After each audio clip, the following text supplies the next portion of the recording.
أعوذ بالله من الشيطان الرجيم. بسم الله الرحمن الرحيم. الحمد لله رب العالمين، وصلى الله وسلم وبارك على سيدنا ومولانا محمد وعلى آله وصحبه وسلم تسليما كثيرا. سبحانك لا علم لنا إلا ما علمتنا إنك أنت العليم الحكيم. وعنده مفاتح الغيب لا يعلمها إلا هو، ويعلم ما في البر والبحر، وما تسقط من ورقة إلا يعلمها، ولا حبة في ظلمات الأرض ولا رطب ولا يابس إلا في كتاب مبين. اللهم لا سهل إلا ما جعلته سهلا، وأنت تجعل الحزن إذا شئت سهلا. رب اشرح لي صدري ويسر لي أمري واحلل عقدة من لساني يفقه قولي. ثم أما بعد، السلام عليكم ورحمة الله وبركاته. وعليكم السلام ورحمة الله وبركاته. استمرار مع كتاب التبيان في آداب حملة القرآن. الباب الثالث. Bab 3. الباب الثالث في إكرام أهل القرآن والنهي عن إيذائهم. قال الله عز وجل: ذلك ومن يعظم شعائر الله فإنها من تقوى القلوب. وقال الله تعالى: ذلك ومن يعظم حرمات الله فهو خير له عند ربه.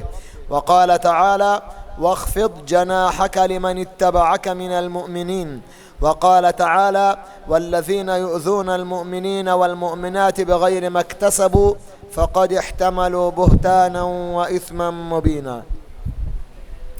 هذا الباب يتكلم بعد أن تكلم عن القرآن في الباب الأول والثاني، تكلم عن أهل القرآن، أصحاب القرآن. Di dalam bab ini, setelah kita kemarin di bab yang pertama membicarakan tentang Al-Quran, keutamaan Al-Quran, dan sekarang kita akan berbicara tentang keutamaan daripada Ahlul Quran sendiri. فقال ينبغي إكرام أهل القرآن واحترامهم وعدم إيذائهم. Jadi ini tentang penghormatan kepada para Ahlul Quran dan larangan untuk menyakiti para ahli Quran. Al-aslu anna ikram kullil muslimin wa adam idzaihim wajib. Sebenarnya aslinya adalah menghormati itu untuk seluruh umat muslim, sesama muslim, dan juga untuk tidak menyakitinya itu wajib. Wa fi ahli al-Quran yakunu akthar wujuban. Dan khusus untuk para ahli Quran, maka wajib ini memiliki tingkatan yang lebih tinggi wajibnya. Yani al-insan yukrimu syai'a lima jawarahu. Misal, hadha qirtas عادي نتركه، هذا القرطاس لو يسقط لا بأس به، لكن هذا القرطاس فيه القرآن، نحن نرفعه إلى الأعلى ونقبله ونضعه هكذا. لماذا؟ إكراما للذي فيه. Apabila ada kertas misal tisu jatuh mungkin tidak apa-apa, tetapi kalau kertas yang di dalamnya ada Al-Qur'annya, maka kita menghormatinya, kita angkat dia di atas, kita juga menciumnya sebagai penghormatan kepada kitab ini.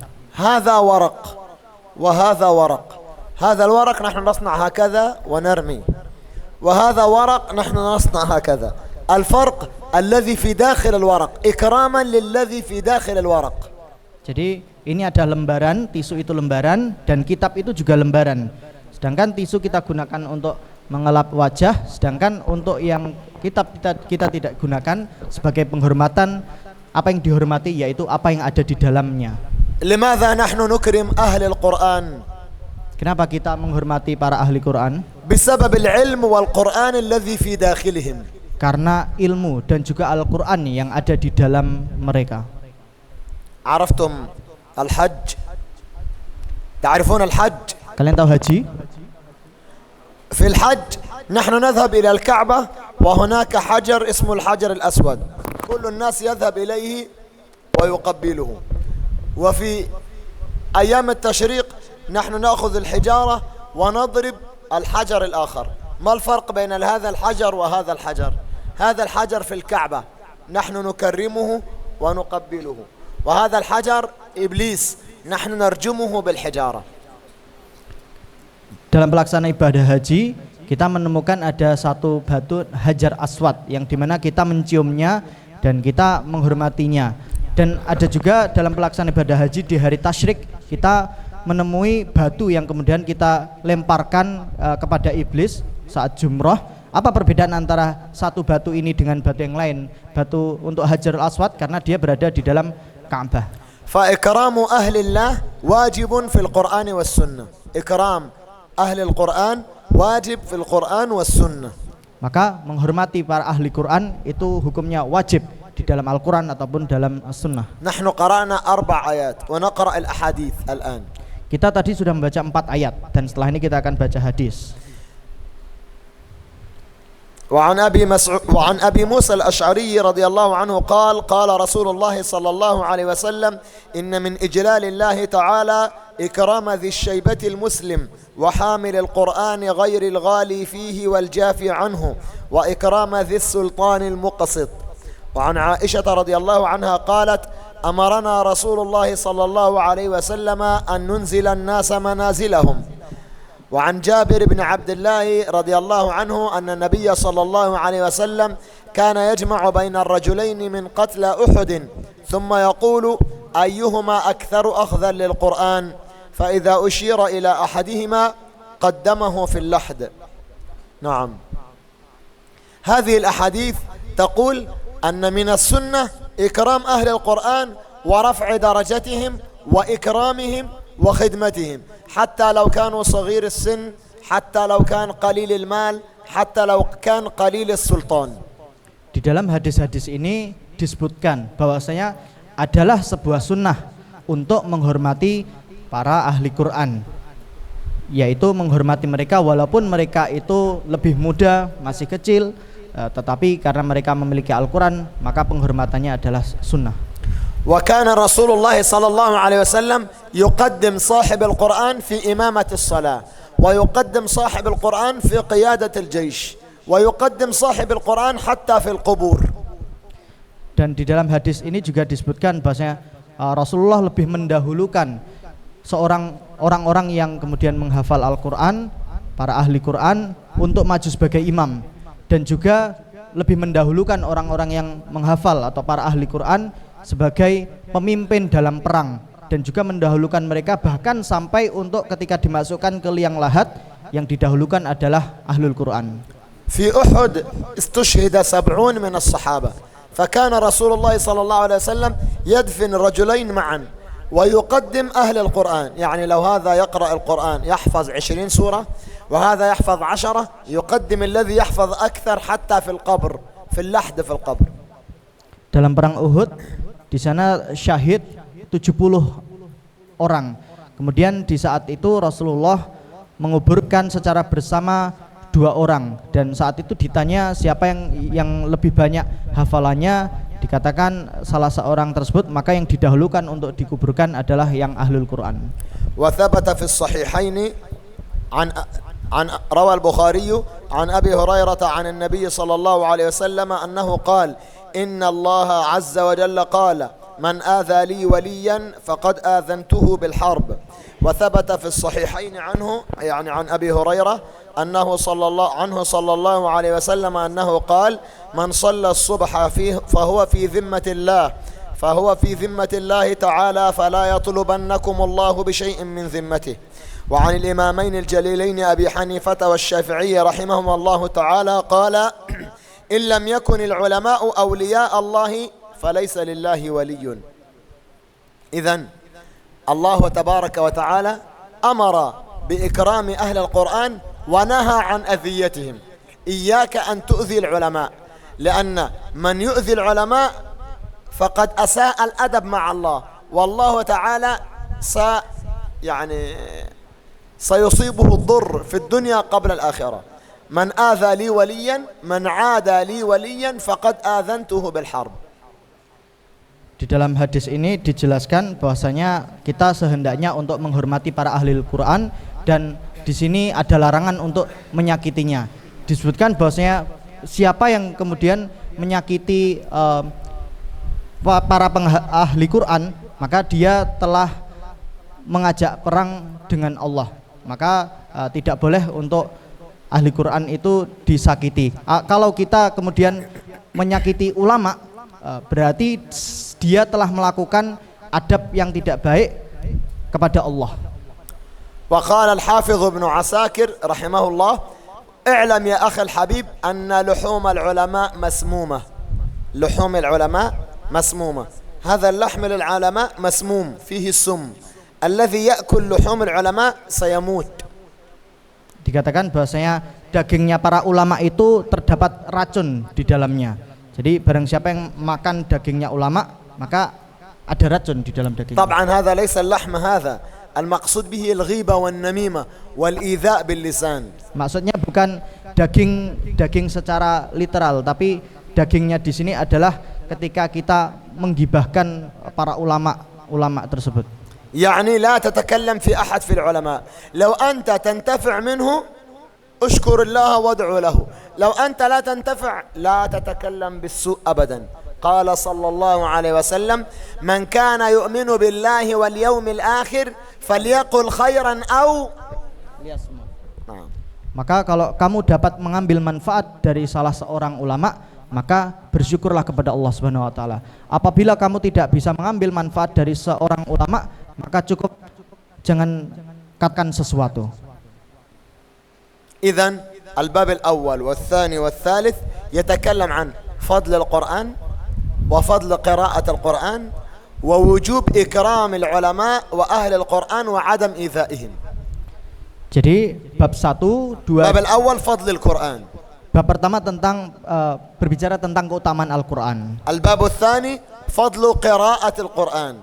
Bab yang kedua tentang keutamaan membaca Al-Quran. Al-bab al-thalith fadl al-ulama wa wujub ikramihim wa adam idha'ihim. Dan bab yang ketiga berbicara tentang keutamaan ulama di sini yang dimaksud ahli Quran ini, dan kewajiban untuk menghormatinya dan larangan untuk menyakitinya. Summa hadzal bab ar-rabi'. Sekarang kita masuk ke bab yang keempat. Ahammul abwab. Ini adalah bab yang paling penting. Wa huwa akbar al-abwab. Dan ini bab yang paling agung. La'annahu huwa as-sulb. Yani al-abwab ats-tsalatsa al-ula قصيرة هي مثل المقدمة، لكن هذا الباب الرابع والخامس والسادس هو صلب هذا الكتاب وأساسه. Bab yang keempat ini seakan adalah inti dari buku ini, karena bab 1, 2, 3 dia ringkas pendek-pendek seakan-akan itu mukaddimah, dan ini baru intinya dan dia berisi banyak. لأن هذا الباب يتكلم عن من؟ يتكلم عن الآداب والأخلاق للعالم والمتعلم. Karena di dalam bab ini akan membicarakan tentang adab para guru Al-Quran dan juga para pembelajar Al-Quran. نعم. الباب الرابع في آداب معلم القرآن ومتعلمه. هذا الباب مع البابين بعده هو مقصود الكتاب، وهو طويل منتشر جدا، وأنا أشير إلى مقاصده مختصرة في فصول ليسهل حفظه وضبطه إن شاء الله تعالى. يعني هذا الباب كبير، هو يجعل هذا الباب منقسم إلى فصل أول، فصل ثاني، فصل ثالث، حتى يسهل الفهم والحفظ. Jadi bab ini memang sangat banyak, kemudian penulis menuliskannya menjadi bagian-bagian sehingga memudahkan untuk dihafalnya.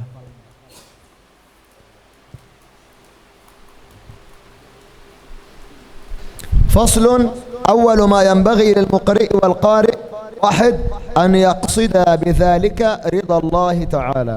قال الله تعالى: وما أمروا إلا ليعبدوا الله مخلصين له الدين حنفاء ويقيموا الصلاة ويؤتوا الزكاة وذلك دين القيمة، أي الدين المستقيم. يعني أول أدب، هناك آداب للعالم وهناك آداب للمتعلم.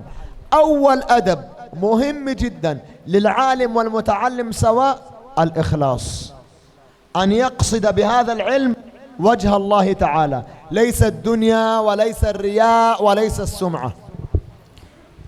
Adab yang harus dimiliki baik itu untuk pengajar Al-Quran dan juga pembelajar Al-Quran, dan ini keduanya sama harus memiliki adab ini. Yang pertama yaitu al-ikhlas, yang maknanya di sini ikhlas itu hanya mengharapkan ridha Allah Ta'ala dan tidak sama sekali meminta dari Al-Quran ini untuk urusan duniawinya.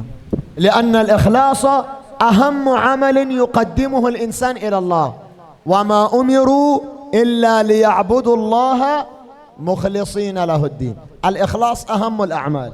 Karena ikhlas itu adalah amalan yang paling penting yang setiap orang harus lebih utamakan dalam setiap ibadahnya. لماذا؟ Kenapa? لأن الله لا ينظر إلى صورنا ولا إلى جوارحنا ولكن ينظر إلى قلوبنا وأعمالنا. قال صلى الله عليه وسلم إن الله لا ينظر إلى صوركم ولا إلى أجسامكم ولكن ينظر إلى قلوبكم وأعمالكم. Kenapa ikhlas yang harus kita utamakan untuk adab Al-Quran di sini? Karena ikhlas itu memang yang paling utama. Allah Subhanahu wa taala tidak melihat seseorang dari wajahnya dan juga tidak melihat dari tubuhnya, tetapi yang Allah lihat adalah dari hatinya. فلا بد للإنسان أن يكون في قلبه نظيفا كما أنه في الملابس يلبس ملابس جيد وجميل وينظف وجهه. لا بد قلبه أن ينظف قلبه لله لأن هذا الظاهر يراه الناس لكن القلب يراه الله تعالى. Karena itu sehendaknya bagi semua orang untuk membersihkan hatinya. Sebagaimana baju ini bersih, baju ini tampak bisa dilihat oleh semua orang, tetapi hati ini tidak tampak oleh semua orang, tetapi hati ini bisa dilihat oleh Allah. Maka hati itu harus bersih terlebih dahulu, niatnya ikhlas. ما هو الإخلاص؟ Apa itu ikhlas? الإخلاص أنه يعمل العمل لله ليس لأجل الناس فهو يعمل العمل أمام الناس ووراء الناس سواء. Ikhlas itu adalah melakukan sebuah amalan hanya untuk Allah, bukan untuk manusia. Bukan dia melakukan di depan manusia, tetapi di belakang manusia dia tidak melakukannya. Maka itu bukan ikhlas. هل عندكم إخلاص؟ Apakah kalian punya keikhlasan? هل أنتم تصلون أنا يعني في الصلاة؟ عندكم إخلاص في الصلاة؟ Ketika kalian salat, apakah kalian ikhlas dalam salat? هل تعرفون ما معنى الإخلاص في الصلاة؟ Kalian tahu arti keikhlasan dalam salat? الإخلاص في الصلاة أنك تصلي أمام الناس كمثل تماما الذي تصلي منفرد. Jadi ikhlas yang di sini adalah ketika kamu salat di hadapan manusia, di saat itu kamu salat bareng dengan manusia, sama seperti ketika kamu salat ketika kamu sedang sendirian. وأنتم لا تفعلون هذا. Dan kamu tidak melakukan ini. في الصلاة Ketika salat itu, صلاة المغرب وصلاة العشاء. ketika salat maghrib dan isya, في صلاة المغرب يقرأ الفاتحة في ركعتين الأوليين يقرأ الفاتحة في 3 دقائق. ketika salat isya dan maghrib membaca surat Al-Fatihah hanya 3 menit. وفي الركعة الثالثة يقرأ الفاتحة في 3 ثواني. Tapi di rakaat kedua hanya membaca surat Al-Fatihah hanya 20 detik saja. ما الفرق؟ Apa bedanya? الفاتحة هي الفاتحة والصلاة هي الصلاة. Surat Al-Fatihah ya Al-Fatihah, salat ya salat saja. لماذا في ركعتين أوليين تقرأ الحمد لله رب العالمين الرحمن الرحيم، في الركعة الثالثة الحمد لله رب العالمين الله أكبر. لماذا؟ ما الفرق؟ Kenapa? Apa bedanya? لا يوجد فرق. الفاتحة من القرآن والصلاة لله في الأولى والثانية والثالثة والرابعة. Surat Al-Fatihah itu dari Al-Quran, sedangkan salat itu untuk Allah. في كل الركعات سواء. Di setiap rakaat itu sama. لكن في الركعة الأولى والثانية الناس يسمع. لو الناس يسمع. Oh, jadi di saat rakaat pertama dan kedua surat Al-Fatihah itu memang dibacakan. Semua orang akan mendengarkan. الحمد لله يا ربنا هكذا. وفي الثالثة والرابعة لا يوجد أحد يسمعه الحمد لله رب العالمين. لا يوجد إخلاص. Jadi di rakaat ketiga dan keempat sudah tidak ada lagi yang mendengarkan surat bacaan surat Al-Fatihah kita. Karena itu kita baca cepat begitu saja. Ana aqul al-imam ittaqillah. Saya katakan kepada ke imamnya, bertakwalah kepada Allah. Na'am, labud an taqra' jayyidan. Kamu harus baca dengan baik. Anta taqra' syai' wahid jayyid, hadha yu'jibuni. Wa hunak syai' wahid yaqra'uhu jayyidan. Ada satu hal yang dia baca dengan baik. Ma huwa syai' al-jayyid alladhi yaqra'uhu al-imam huna? Apa suatu yang dia baca secara baik di sini? Ma huwa? Naam? La. Asallahu an yubarika fi bina'i ma'hadina. Amin. Hadha alladhi yaqra' jayyidan. Ini yang dia baca dengan baik. Doa setelah salat. Lakin Al-Quran awla an taqra' Al-Quran jayyidan. Al-Quran itu lebih utama, harusnya dibaca lebih baik. Anta imam amam Allah. Hadha la sya'na laka bihi. Kamu menjadi imam itu imam di depan Allah, sedangkan makmum tidak ada urusannya dengan semua ini. Taqra' fi sirr wa taqra' fil jahr sawa'. Kamu baca dalam keadaan sir ataupun secara terang itu sama saja, semuanya harus sama. Ana as'al soal. Saya akan tanya. ما هي الصلوات خمسة صبح ظهر عصر مغرب عشاء صحيح؟ ما هي أطول صلاة لرسول الله؟ أطول صلاة رسول الله يصلي ويطول في أي صلاة صبح أو ظهر مغرب عشاء. Salat apa yang Rasulullah melaksanakannya yang paling lama? Salat apa?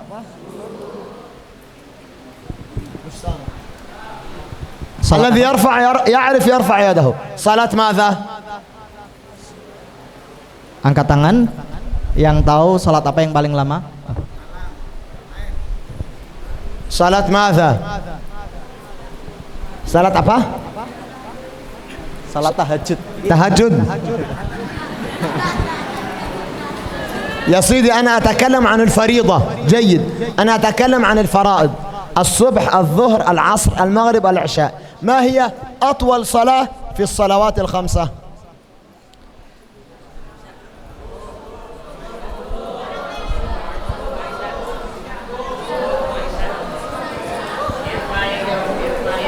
الذي يعرف يرفع يده.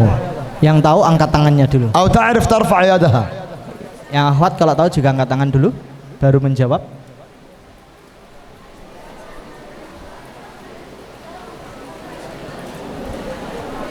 Iya. تفضل. صلاة الصبح. تعال يا سيدي. Nah, silakan ke sini.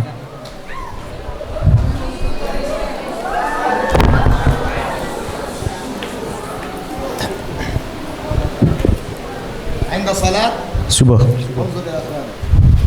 عند صلاة Subuh. تصفيق.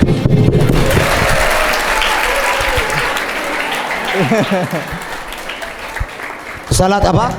Subuh. Subuh. صلاة. تفضل. خطأ. إجابة خطأ. ليس صلاة الصبح.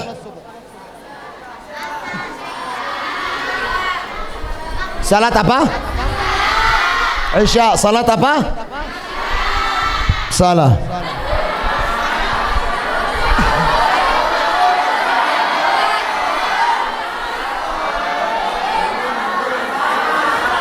عصر. صلاة apa? صلاة apa? صلاة. صلاة.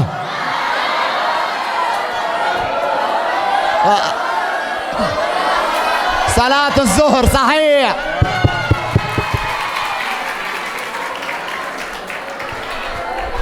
صلاة الظهر. وهذا شيء غريب. ايش هذا شيء غريب؟ Ini salat duhur, jadi ini sesuatu yang unik, aneh. من أين عرفنا هذا؟ Dari mana kita tahu ini? روى الإمام الترمذي في سننه أن رجلا من أصحاب رسول الله صلى الله عليه وسلم قال: كان بلال، عرفتم بلال؟ Muadzin. كان بلال يقيم الصلاة لرسول الله وأنا أذهب إلى السوق أقضي حاجتي وأرجع إلى البيت أتوضأ وأذهب إلى المسجد ورسول الله قائم لم يركع من الركعة الأولى. Saat itu Bilal mengumandangkan adzan untuk salat duhur. Di saat yang sama aku بلال إقامة. saat itu Bilal iqamah. Jadi setelah iqamah berarti pelaksanaan sholat duhur. Saat itu saya pergi ke pasar. Di dalam riwayat hadis itu saya pergi ke pasar dan menyelesaikan urusanku, membeli barang dan lain sebagainya. Kemudian setelah itu aku pulang ke rumah. Setelah pulang ke rumah dan صحابي متأخر يذهب يقضي حاجته في السوق ويرجع إلى البيت يتوضأ ويأتي إلى المسجد ورسول الله لم يركع لا يزال قائم في القراءة. Dia pulang ke rumah untuk wudu, kemudian kembali ke masjid dan menemukan bahwasanya Rasulullah belum rukuk dari rakaat pertama. هذا في صلاة الظهر. Ini salat zuhur. لماذا؟ إخلاص. Karena keikhlasan Rasulullah. يقرأ في صلاة جهر مثل الذي يقرأ في صلاة سر. Rasulullah melakukan apa yang dilakukan saat salat jahar di salat-salat sir. إذن لابد علينا أن يكون عندنا إخلاص. لو تقرأ أمام الناس كمثل الذي تقرأ منفرد سواء. Jadi kita harus memiliki keikhlasan di mana saat apa yang kita baca ketika jahar itu pula yang kita baca ketika salat munfarid.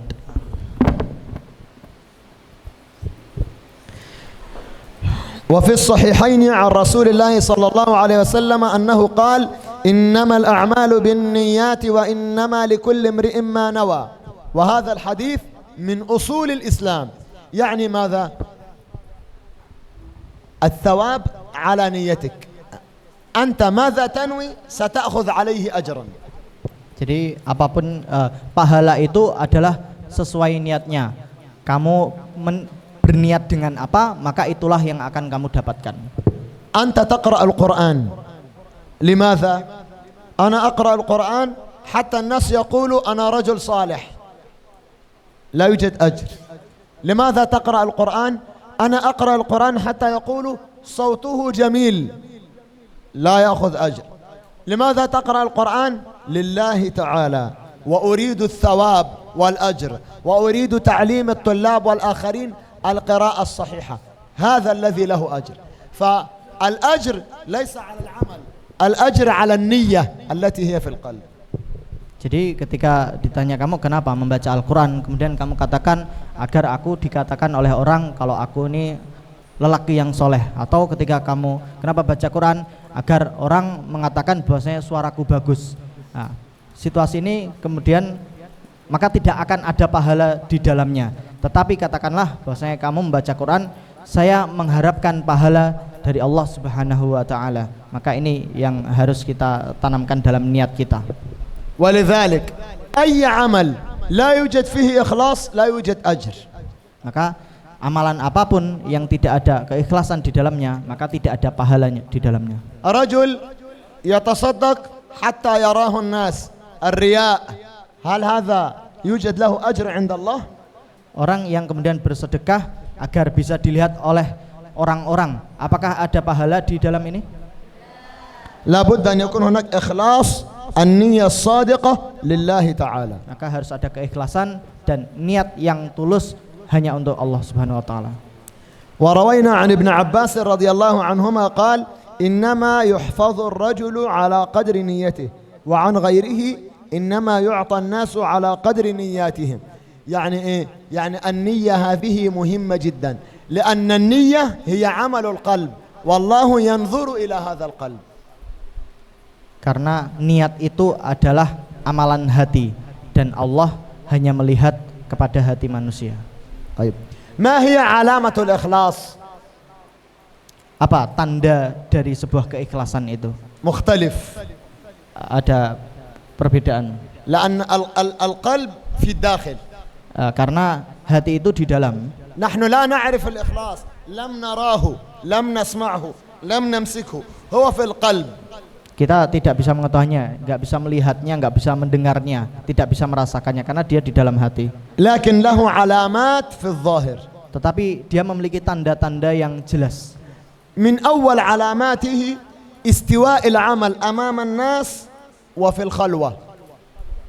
يعني أنا أعمل أصلي السنة في المسجد جيد أو أصلي السنة في البيت سواء. يعني أعمل أمام الناس ومن وراء الناس سواء. هذا من علامات الإخلاص. Dari salah satu tanda bahwasanya orang itu ikhlas adalah istiwaul amal, itu samanya samanya sebuah amal ketika dia lakukan di depan manusia dan ketika dia melakukannya khalwah sendirian. Jadi apa yang dia lakukan di depan manusia dan ketika sendirian itu sama, maka itu tanda keikhlasan. Al-alamah tsaniyah istiwa'il madh wadh-dhamm minan nas. يعني أنا صنعت هذا العمل لله والثاني يقول إيه ما شاء الله جميل يا لا هذا كأنك لم تسمع شيئا. Tanda yang kedua adalah لا يعني لا يفرح بهذا يقول ما شاء الله hafal bagus نعم الحمد لله لا كأنه لم يسمع شيء. Jadi tanda yang kedua bahwasanya dia tidak terpengaruh dengan pujian apapun dengan apa yang dia telah lakukan. Misal ketika dia melakukan suatu pekerjaan bagus kemudian ada orang yang memujinya, dia merasa biasa saja. ماذا يصنع إذا الآخر يمدحه؟ Apa yang dia lakukan kalau orang-orang memujinya? يشكر الله والسبب.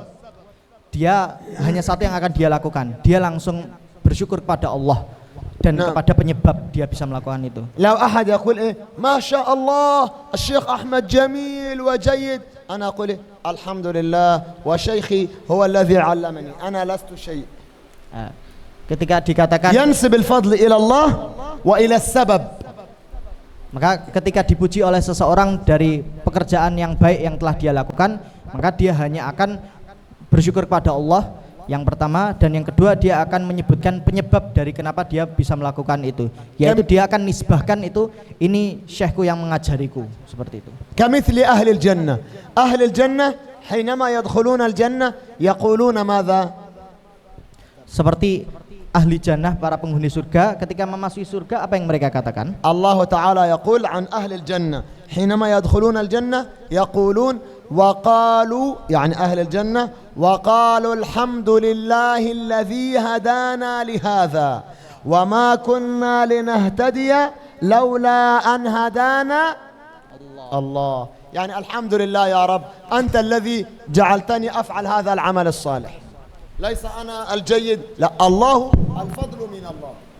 Dan apa yang dikatakan oleh para penghuni surga, Allah Subhanahu wa taala berfirman, para penghuni surga mengatakan di dalam surga, wa qalul hamdulillahilladzi hadana lihadza. Mereka berkata, segala puji bagi Allah yang telah memberi kami hidayah. Bukan mereka yang mengakui amalan yang mereka lakukan, tetapi mereka bersyukur bahwasanya Allah yang memberikan kami hidayah sehingga bisa masuk surga ini. Wa hunaka ta'rifat katsira minha annaka la ta'mal li ajli an-nas.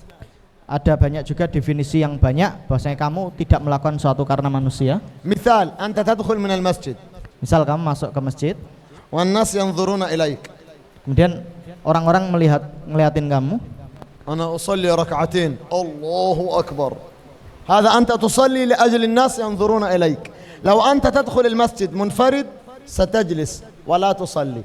إذن أنت صليت الركعتين لأجل الناس يقول ما شاء الله يصلي السنة. Kalau kamu masuk masjid dengan sengaja sholat sunnah 2 rakaat, nanti orang akan melihat kita, masya Allah dia sholat sunnah. Tetapi ternyata ketika kita masuk sendirian, tidak ada orang yang melihat setelah kita langsung duduk begitu saja. Al-khulasah la tanshagil bin nas. Maka secara ringkasannya lah, An-nas haula ghair muhim. Orang-orang itu enggak penting. Nahnu sanamut munfarid atau ma'an nas. Kita nanti akan meninggal. Apakah kita meninggal sendirian atau bersama orang-orang? Munfarid. Sanadkhul ila al-qabr munfarid atau ma'an nas. Sanub'ath yawm al-qiyamah munfarid atau ma'an nas. Al-hisab yawm al-qiyamah hisab wal mizan منفرد أو مع الناس. الله تعالى يقول وكلهم آتيه يوم القيامة فردا. يعني كل إنسان يأتي إلى الله يوم القيامة منفرد. Allah Subhanahu wa taala berfirman, wa kulluhum atihi yaumal qiyamati farda. Mereka semua manusia itu akan datang kepada Allah farda, sendiri-sendiri di hari kiamat. وكذلك كل إنسان يعرف نفسه. Maka setiap manusia harus tahu dirinya. مثال هو يقول لي ما شاء الله الشيخ هذا رجل صالح. أنا لا أصدقه أنا أعرف نفسي عندي تقصير وعندي الخطأ وعندي غير جيد لا أترك نفسي وأصدق الآخر. Maka ketika ada orang yang mengatakan Masya Allah kamu luar biasa, maka kamu harus mengetahui dirimu, kamu harus jujur kepadamu bahwa saya itu banyak salah, saya itu masih banyak kekurangan, dan jangan percaya dari apa yang orang katakan kalau kita itu bagus dan lain sebagainya. يعمل هذا العمل لمن؟ Melakukan amalan ini untuk siapa? لله. Hanya untuk Allah, ليس للناس. bukan untuk manusia. هذا هو الإخلاص. Inilah ikhlas. قال تبارك وتعالى من كان يريد حرث الآخرة نزد له في حرثه ومن كان يريد حرث الدنيا نؤته منها وما له في الآخرة من نصيب. وقال تعالى من كان يريد العاجلة عجلنا له فيها ما نشاء لمن نريد. يعني ينبغي أنه يطلب الآخرة ولا يطلب الدنيا. Sehendaknya manusia itu meminta untuk akhirat, tidaklah meminta untuk dunianya.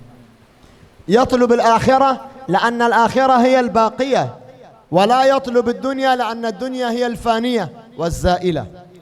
Sehendaknya dia meminta akhirat karena akhirat itu kekal selamanya, dan tidaklah meminta dunia karena dunia itu fana dan akan hilang. الدنيا يطلبها المؤمن وغير المؤمن. Kalau dunia itu mereka akan diminta-minta oleh orang mukmin dan juga orang yang bukan mukmin. ما الفرق بين المؤمن وغير المؤمن؟ Apa perbedaan mukmin dan bukan mukmin? المؤمن يأخذ قليل من الدنيا وكثير من الآخرة. Kalau orang mukmin mengambil sedikit dari dunia dan banyak dari akhirat.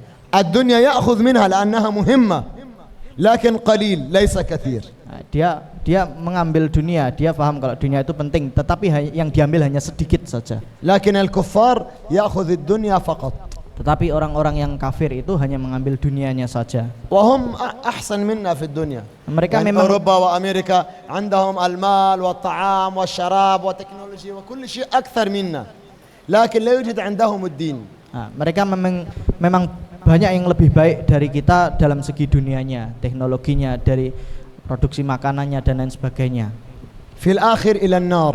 Tetapi di akhirnya nanti semuanya akan ke الله تعالى يقول عنهم إن الذين كفروا يتمتعون ويأكلون كما تأكل الأنعام والنار مثوى لهم. يعيش كمثل الحيوان وفي الآخر إلى النار والعياذ بالله. Allah Subhanahu wa taala berfirman bahwasanya mereka orang-orang yang kafir itu mereka hanya bersenang-senang saja di dunia. Mereka makan seperti sebagaimana hewan-hewan ternak makan. Tetapi di akhir tempat mereka adalah neraka. فيجب على كل مسلم أن يتعلم العلم الشرعي والقرآن الكريم لله مع الإخلاص لا لأجل الناس. Maka sehendaknya bagi seluruh umat muslim untuk belajar ilmu-ilmu syariah dan juga mempelajari Al-Quran untuk Allah dan dengan keikhlasan. وعن أبي هريرة رضي الله عنه قال قال رسول الله صلى الله عليه وسلم من تعلم علما مما يبتغى به وجه الله تعالى عز وجل لا يتعلمه إلا ليصيب به عرضا من الدنيا لم يجد عرف الجنة يوم القيامة. رواه أبو داود بإسناد صحيح. لا إله إلا الله. رسول الله صلى الله عليه وسلم يقول الذي يتعلم علوم القرآن حتى يأخذ شيء من الدنيا لا يشم رائحة الجنة يوم القيامة. Rasulullah Shallallahu Alaihi Wasallam bersabda, barang siapa yang kemudian mempelajari Al-Quran dan dia dengan berharap mendapatkan sesuatu dari dunia, maka dia tidak akan mencium bau surga. وعن أنس وحذيفة وكعب بن مالك رضي الله عنهم أن رسول الله صلى الله عليه وسلم قال من طلب العلم ليماري به السفهاء أو يكاثر به العلماء أو يصرف به وجوه الناس إليه فليتبوأ مقعده من النار. رواه الترمذي. اللهم يا ساتر استرنا يا رب العالمين.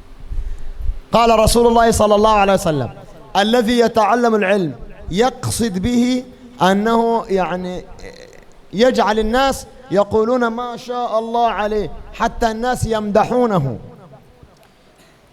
Di sini disebutkan bahwasanya siapa orang yang belajar ilmu dengan tujuan biar orang mengatakan Masya Allah dan juga memuji dia, أو ليكون عنده الظهور بين الناس، يعني يتعلم حتى الناس يقولوا هذا عالم كبير ويظهر في التلفاز وفي التصوير وفي فيسبوك، هذا لا يدخل الجنة يوم القيامة. ataupun dia mempelajari sebuah ilmu agar nanti dia bisa mendapatkan popularitas, dia bisa tampil di televisi, tampil di manapun, maka dia tidak akan masuk surga. لأنه يتعلم لأجل الناس ولا يتعلم لأجل الله. Karena dia hanya belajar hanya untuk karena manusia, bukan karena Allah. كل شيء له ثمن. Setiap sesuatu itu memiliki harga. له ثمن. Harga. كل شيء له ثمن. Setiap sesuatu memiliki harga. نعم. أنت تتعلم القرآن الكريم. Kamu belajar Al-Quranul Karim. ماذا تريد؟ Apa yang kamu inginkan? أنا أريد الجنة. Aku menginginkan surga. خلاص الله سيعطيك هذا الثمن لأنك تتعلم القرآن، سيعطيك الثمن الجنة إن شاء الله. Maka Allah akan memberikanmu harga sebagaimana yang kamu tadi inginkan. Kamu ingin surga, maka Allah akan berikan surga. أو أنا أتعلم القرآن لأجل الشهرة وكاميرا وفيسبوك والمال والناس يقولوا ما شاء الله. Atau kamu belajar Al-Quran agar mendapatkan syuhrah, agar terkenal, atau agar masuk kamera. سيأخذ ثمنه في الدنيا وفي الآخرة لا يوجد الجنة. Maka dia akan mengambil harga dari apa yang dia pasang di awal tadi hanya di dunia, dan dia tidak mendapatkan apa-apa di akhirat. إذن القرآن تأخذ ثمنا له الدنيا أو جنة في الآخرة. Maka Quran itu yang akan menentukan harga dia, harga nilai dari dirinya. تأخذ ثمن تعلم القرآن الناس في الدنيا أو الجنة في الآخرة. Kamu akan tentukan harga itu, nilai itu apakah untuk manusia di dunia atau untuk nanti di akhirat. الجنة في الآخرة. Pastinya untuk surga nanti di akhirat. فلا بد من الإخلاص. Maka harus dengan keikhlasan. تتعلم لأجل الله ليس لأجل الناس. Kamu belajar Al-Quran ini bukan untuk manusia, tapi untuk Allah. وهذا أصعب شيء، الإخلاص صعب جدا. Dan ini adalah hal yang paling susah. Ikhlas itu adalah sangat susah. نعم. فصل: وليحذر كل الحذر من قصده التكثر بكثرة المشتغلين عليه والمختلفين إليه، وليحذر من كراهته قراءة أصحابه على غيره ممن ينتفع به، وهذه مصيبة يبتلى بها بعض المتعلمين الجاهلين، وهي دلالة بينة من صاحبها على سوء نيته وفساد طويته، بل هي حجة قاطعة على عدم إرادته بتعليمه وجه الله تعالى الكريم، فإنه لو أراد الله عز وجل بتعليمه لما كره ذلك، بل قال لنفسه أنا أردت الطاعة بتعليمه وقد حصلت، وقد قصد بقراءته على غيره زيادة علم فلا عتب عليه. ما معنى هذا الكلام؟ معناه أن الأستاذ لا يفرح بكثرة الطلاب. Arti dari hadis ini bahwasanya ustadz tersebut, pengajar tersebut, dia tidak bangga dengan banyaknya murid yang dia miliki. لا يفرح بالعدد الكثير إنما يفرح بالمنفعة. Dia tidak bangga dengan murid banyak yang dia miliki, tapi dia bangga dengan manfaat yang dia berikan. عنده 1000 من الطلاب. Dia memiliki ribuan siswa. وعنده 10 فقط جيدين. Tapi dia hanya memiliki 10 yang baik dari siswanya. وآخر عنده 100 فقط من الطلاب. Ada juga yang memiliki 100 siswa saja. وعنده 50 جيد. Tapi dia memiliki 50 baik di antara mereka. أيهما أحسن؟ Mana yang lebih baik? الذي عنده 100. إذن لا يفرح بالكثير. Yang lebih baik adalah yang 100 tadi. المهم الجيد. Dia tidak bangga dengan banyaknya, yang penting dengan kebaikannya. أنا مثلا جئت أنا وأستاذ رحمة نزور الشيخ كامل الدين. أنا جئت بحقيبة كبير ممتلئ بالموز أو تفاح يعني. نعم تفاح أبل. صندوق كبير ممتلئ بأبل فيه 50 لكن غير جيد. وأستاذ رحمة يحمل كيس صغير فيه 3 أو 4 لكن كله جيد. من الأحسن؟ Jadi saya mengunjungi Ustadz Kamiluddin, kami Syekh membawa sebuah tas yang besar berisi 50 apel, tapi isinya tidak baik semua buah itu. Tetapi saya membawa satu kantong kecil berisi hanya 3, tetapi semuanya bagus buahnya. Mana yang lebih baik? الثاني لأن أستاذ كامل الدين الكبير هذا سيرميه والثلاثة هذا سينتفع به. إذا ليس المهم الكثير، المهم النافع ليس الكثير. Karena Ustadz Kamil akan membuang yang banyak ini dan akan memakan yang 3 ini. Yang penting adalah bukan banyaknya tetapi manfaatnya. وكذلك المهم أن الأستاذ لا يغضب من الأستاذ الآخر. Dan yang penting juga bahwa Ustadz tidak marah dengan Ustadz yang lainnya. نعم يعني مثال أنا جئت أشرح تحفة الأطفال. Misal saya datang untuk menjelaskan Tuhfatul Atfal, وأنا أدخل وجدت أستاذ رحمة يشرح تحفة الأطفال جيد. dan misal saya menemukan saya juga menjelaskan Tuhfatul Atfal dengan baik. لو أنا أغضب أقول لماذا أنا لا أشرح للطلاب، هذا لا يوجد إخلاص. لكن لو أنا أقول الحمد لله الطلاب ينتفع والطلاب يستفيد وأجلس في الوراء، هذا معناه يوجد إخلاص. Misal kemudian Syekh mengatakan, kenapa kok bukan saya yang ngajarkan, sudah ada yang gantikan ngajarkan, kemudian saya marah, maka itu tidak ada keikhlasan di dalamnya. Tetapi sehendaknya kemudian Syekh mengatakan bahwasanya alhamdulillah, berarti para santriwan santriwati mendapatkan manfaat dari apa yang sudah diajarkan.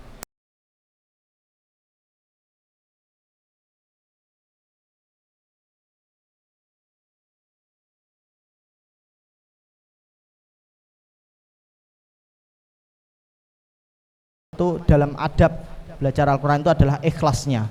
الأول الإخلاص. Yang pertama ikhlas. والثاني العمل. Yang kedua adalah amalannya. يعني أنت عندك إخلاص وعلم جيد ولا تعمل به، هذا غير جيد. Kamu memiliki keikhlasan dan kamu memiliki ilmunya, tetapi kamu tidak mengamalkannya, maka ini sama saja tidak baik. لا بد بعد العلم من العمل. Setelah memiliki ilmunya, maka harus datang yaitu amalannya. Al-Quran maktub fihi hafidhu ala salawati was-salati al-wusta wa qumu lillahi qanitin. Labud an tuhafidh ala salawat kulluha fil masjid. Misal dalam Al-Quran disebutkan hafidhu ala salawati was-salatil wusta, maka kita sudah mengetahui ilmu ini yang kita dapatkan dari ayat ini, maka kita harus mengamalkan untuk kita jaga solat-solat kita. Allah Ta'ala yaqul wa an tasumu khairun lakum in kuntum ta'lamun labudda an tuhafidh ala siyamis sunnah tulis sana. Allah juga berfirman di dalam Al-Quran wa an tasumu khairul lakum in kuntum ta'lamun, maka kita mengetahui bahwasanya puasa itu lebih baik, maka sehendaknya kita memiliki setelah ilmu itu yaitu amalannya. Kita puasa sunnah sepanjang tahun kita. وهكذا لابد أن تقرأ القرآن وتطبق القرآن. Beginilah sehendaknya engkau membaca Al-Quran dan kamu sesuai dengan Al-Quran. كما كان رسول الله صلى الله عليه وسلم. Sebagaimana Rasulullah SAW. الصحابة سألوا السيدة عائشة ما هي أخلاق رسول الله كيف كان خلق رسول الله. Saat itu Sayyidah Aisyah para sahabat bertanya kepada Sayyidah Aisyah bagaimana akhlak Rasulullah itu. قالت السيدة عائشة كان خلقه القرآن كان قرآنا يمشي على الأرض. Jadi Sayyidah Aisyah, يعني ما معنى قرآن يمشي على الأرض؟ القرآن قول والقرآن عمل، فهو التطبيق العملي للقرآن الكريم صلى الله عليه وسلم. Sayyidah Aisyah kemudian menjawab bahwasanya akhlaknya Rasulullah adalah Al-Quran, maka Rasulullah seperti Al-Quran yang berjalan di atas bumi. Maksud Al-Quran berjalan di atas bumi adalah tidak hanya sekedar perkataannya Rasulullah Al-Quran, tetapi Rasulullah menjalankan, mengamalkan seluruh apa yang ada di dalam Al-Quran tersebut. هناك أخلاق كثيرة نتوقف هنا ونتكلم عنها غدا. Di sini ada banyak sekali akhlak, tapi kita akan berhenti di sini dan kita akan bicarakan besok. أخلاق كثيرة مثل النظافة والجمال واللحية وقص الشارب العمامة الخاتم أخلاق الوضوء وضوء قبل الدرس أخلاق كثيرة، لكن أهم شيء في هذا اليوم اثنين الإخلاص والعمل. Jadi setelah ini akan kita bicarakan banyak akhlak sekali seperti kebersihan. Nanti ada akhlak tentang mencukur kumis, tentang kebersihan dan lain sebagainya. Tetapi yang paling penting di hari ini yang kita bicarakan dari akhlak adalah dua, yaitu yang pertama keikhlasan dan yang kedua adalah amalan. ولذلك إذا الإنسان يأخذ علم هكذا ويأخذ عمل هكذا الله يعلمه من لدنه كما قال تعالى وعلمناه من لدنا علما يعطيه علم جديد من عنده. Apabila seseorang itu mendapatkan ilmu segini, Mas, ini agak sedikit dan dia bisa mengamalkan lebih banyak, maka Allah akan mengajarinya lebih ilmu yang lebih banyak. لأن الله تعالى يقول واتقوا الله ويعلمكم الله. Karena Allah Subhanahu wa taala berfirman, bertakwalah kepada Allah, maka Allah akan mengajarimu. لكن يكون عندك العلم ولا يكون عندك العمل هذا لا يرضي الله تعالى. Tetapi ketika kamu memiliki ilmu dan kamu tidak mengamalkan dari ilmu yang kamu miliki, maka Allah tidak akan meridhoinya. ولذلك أنتم تعلمون سورة الصف الله تعالى يقول يا أيها الذين آمنوا لما تقولون ما لا تفعلون. لماذا تقول شيء ولا تفعل هذا الشيء؟ Kalian tahu dalam surat As-Saff itu Allah Subhanahu wa taala berfirman, wahai orang-orang yang beriman, lima taquluna ma la taf'alun. Kenapa kalian katakan apa yang tidak kalian lakukan? Ya ayyuhalladzina amanu lima taquluna ma la taf'alun. Kabura maqtan 'inda Allah an taqulu ma la taf'alun. Allah yakrah jiddan annana 'amaluna yukhalifu 'ilmana wa qawlana. Dan dijelaskan di ayat selanjutnya dalam ayat tersebut bahwasanya kabura maqatan, Allah sangatlah benci ketika kita memiliki ilmu dan kita tidak amalan kita tidak sesuai dengan apa yang ada dalam ilmu-ilmu kita. Idza kana 'indaka 'ilm wa anta ta'muru an-nas bihi la budda an ta'mal bihi anta awalan. Kalau kamu memiliki ilmu dan kamu katakan itu kepada manusia, maka pertama kamu harus melakukan apa yang kamu sampaikan itu. Karena Allah yaqul fi surat Al-Baqarah, "Atamuruna an-nasa bil birri wa tansawna anfusakum wa antum tatluna al-kitab, afala ta'qilun." Dan disebutkan juga Allah berfirman bahwasanya apakah kalian memerintahkan manusia untuk melakukan kebaikan sedangkan kalian melupakan diri kalian sendiri? Afala ta'qilun, tidakkah kamu berpikir? Walidzalik kana al-ulama qadiman kalamuhum yadkhul ila qulubil mu'minin. Jadi dulu ulama itu perkataan-perkataan mereka masuk ke dalam hati mereka. Al-Imam Ahmad bin Hanbal, Imam Ahmad bin Hanbal kana min kibar al-ulama wa takallama fi kulli abwab al-fiqh al-islami. Beliau adalah seorang ulama yang besar. Beliau banyak membicarakan tentang fikih. Fawahid min at-tullab sa'alahu su'al. Saat itu salah seorang murid bertanya kepadanya sebuah soal. Faqala lahu, ya Imam Ahmad bin Hanbal, anta tukallimuna 'an az-zakah was-salah wal-hajj was-sadaqah wa qira'at al-Qur'an wa qiyam al-layl, tukallimuna 'an kulli shay'. لماذا لا تكلمنا عن عتق الرقبة، عتق العبد، تحرير العبد؟ لماذا لم تكلمنا عن هذا؟ Saat itu muridnya bertanya, wahai Imam Ahmad bin Hanbal, engkau menyampaikan kepada kami untuk melakukan sholat, zakat dan puasa dan ibadah-ibadah yang lainnya, tetapi engkau kenapa tidak mengatakan kepada kami tentang untuk melepaskan hamba atau budak? Kenapa engkau enggak menyampaikan tentang hal ini? فغاب الإمام أحمد بن حنبل عن المجلس شهرا. Dan setelah pertanyaannya itu, Imam Ahmad bin Hanbal tidak menghadiri majelis selama 1 bulan. بعد الشهر عاد وجلس. Dan setelah 1 bulan kemudian dia kembali lagi dan duduk di majelis tersebut. وأخذ يقول فلقتحم العقبة وما أدراك ما العقبة فك رقبة. أخذ يتكلم عن فضل عتق العبد اعتاق الرقبة. Kemudian baru Imam Ahmad bin Hanbal menyampaikan tentang melepas budak. بعد الدرس setelah pelajaran itu.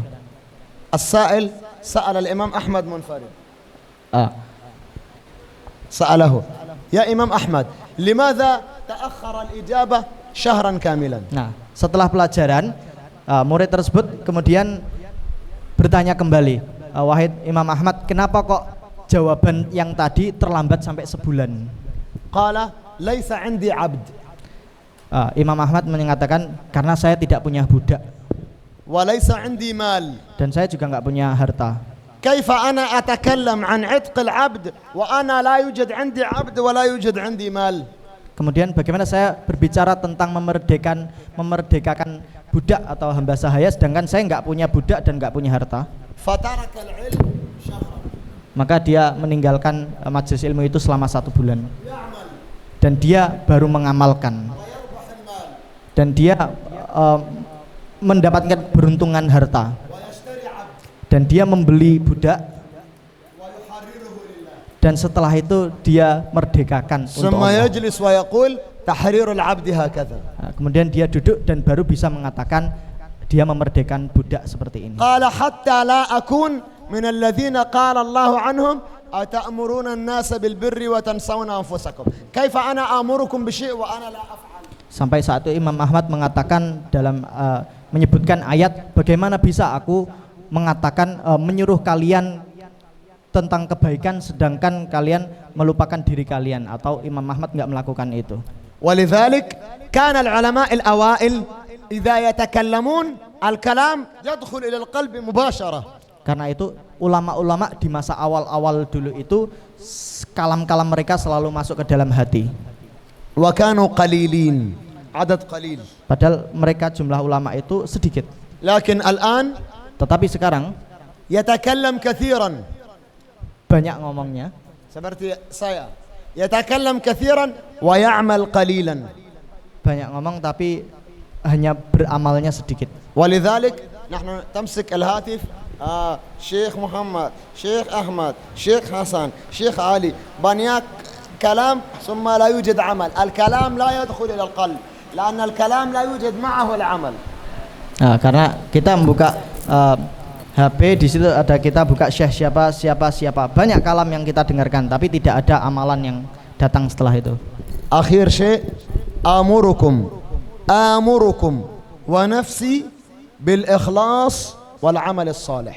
Dan di akhir ini saya memerintahkan untuk kalian untuk amurukum bi إخلاص dengan ikhlas, agar semuanya ikhlas, والعمل الصالح. dan juga untuk semuanya bisa beramal لابد saleh. منهم اثنين معا. Jadi harus kedua ini berbarengan dilakukan. هذا الثوب والوضوء والنظافة والاستواك والعطر كل هذا سهل. Jadi pakaian, wudu, parfum dan lain sebagainya ini semuanya itu mudah.